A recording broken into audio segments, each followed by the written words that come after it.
78,000 कोटी हा आकडा आहे फक्त 2024चा.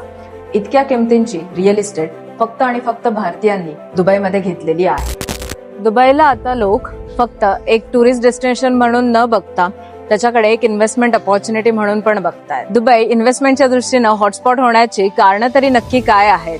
हा आहे episode 1 about Dubai real estate basics. सगळ्यात पहिलं कारण आहे दुबईमध्ये कोणत्याही प्रकारचा इन्कम टॅक्स नाहीये. सो तुम्ही घेतलेल्या प्रॉपर्टीवर तुम्हाला कोणत्याही प्रकारचा टॅक्स द्यावा नाही लागत. तुमचं भाडं तुम्हाला पूर्णपणे मिळतं.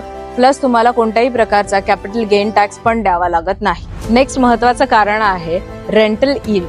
पुणे मुंबई सारख्या शहरांमध्ये आपल्याला रेंटल यील्ड मिळतं 3 ते 5% ऑन रेसिडेन्शियल प्रॉपर्टी. पण हेच तुम्ही दुबईमध्ये कम्पेअर केलं तर तुम्हाला 8% पासून रेंटल यील्ड स्टार्ट होतं. It can go up to 14% rental.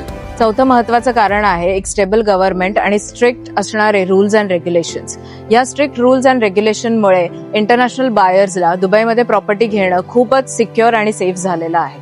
आणि आता दुबईने गोल्डन व्हिसा देण्याचे टर्म्स अँड कंडिशन इतके रिलॅक्स केलेले आहेत की ते भारतीयांना खूपच अट्रॅक्ट करतात. आणि माझं स्वतःचं सगळ्यात आवडतीचं कारण हे आहे 2.5 तासाची तर फ्लाईट आहे घरापासून. जर तुमचे काही क्वेश्चन्स असतील regarding Dubai real estate, let me know in the comments. Thank you.